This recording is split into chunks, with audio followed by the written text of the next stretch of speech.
शांति देवी की आंखों से नींद कोसों दूर थी। नींद आए भी तो कैसे? उनके पति राधेश्याम जी इस दुनिया और भरे पूरे परिवार को छोड़कर जा जो चुके थे। राधेश्याम जी अपने पीछे उनकी जीवन संगिनी शांति देवी, 2 बेटे, 2 बहुएं, 4 पोता पोती, 1 बेटी दामाद को छोड़ गए थे। पति के जाने के बाद से ही शांति देवी एकदम चुप सी हो गई थी। ना किसी से बोलना, ना कुछ कहना। शांति देवी ने सोचा नींद नहीं आ रही है, चलो छत पर जाकर ठंडी हवा में टहलकर मन बहला लिया जाए। छत पर जाने के लिए सीढ़ियां चढ़ ही रही थी कि उन्हें छत पर से कुछ आवाजें सुनाई पड़ती है। छत के दरवाजे से देखती है कि यहां तो पूरी महफिल जमी है। रात के 11 बजे बेटा बहू बेटी दामाद सभी है।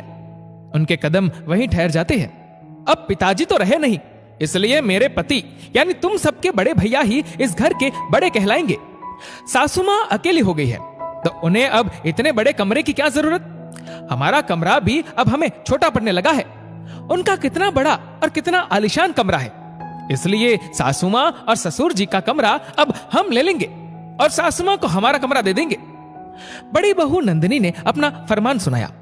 शांति देवी को तो अपने कानों पर विश्वास नहीं हो रहा था।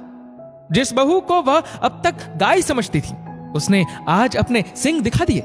शांति देवी को अपनी बड़ी बहू नंदिनी बहुत प्रिय थी, क्योंकि वह कभी पलटकर जवाब नहीं देती थी। छोटी बहू वंदना से तो 36 का आंकड़ा था, क्योंकि वह गलत बात का तुरंत विद्रोह करती थी।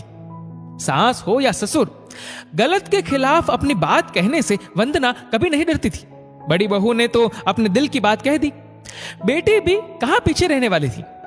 बेटी सुषमा बोली, पिताजी तो अब रहे नहीं, मां को अब भारी साड़ियों का क्या काम, इसलिए मैं उनकी भारी चटक रंग वाली 10-12 साड़ियां ले जाऊंगी।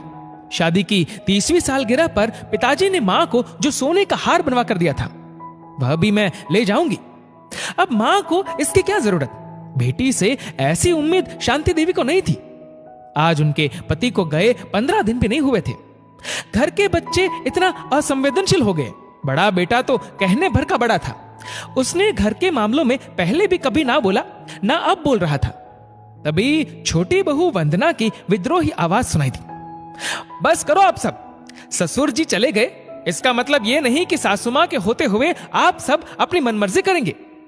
रही बात कमरे की, तो कमरा हमेशा से ससुर जी और सासू मां का था और रहेगा। ससुर जी नहीं रहे, इसका मतलब यह नहीं कि सासू मां को उस कमरे से अलग कर दे।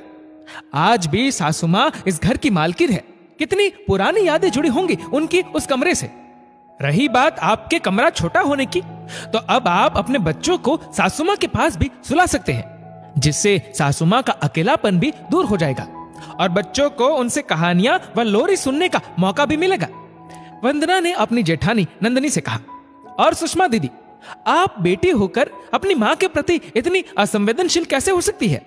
आज के जमाने में आप ऐसी सोच रखती है कि पति के गुजर जाने पर पत्नी अपने पसंद के रंग की साड़ी नहीं पहन सकती। ससुर जी सासू मां को हमेशा चटक रंगों में देखना पसंद करते थे।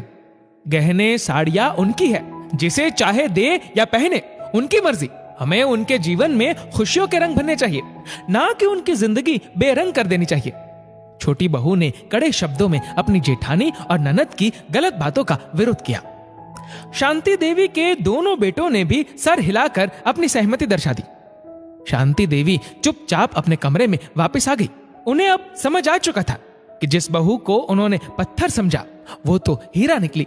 दोस्तों, इस वीडियो को लेकर आपकी क्या राय है, नीचे कमेंट करके जरूर बताएगा। और अगर आपको वीडियो अच्छा लगा हो तो इस वीडियो को लाइक करेगा, शेयर करेगा ज्यादा से ज्यादा लोगों तक। और ऐसे ही और भी इंस्पिरेशनल वीडियोस के लिए सब्सक्राइब करें हमारे यूट्यूब चैनल को और फेसबुक पर फॉलो करें हमारे पेज को। धन्यवाद।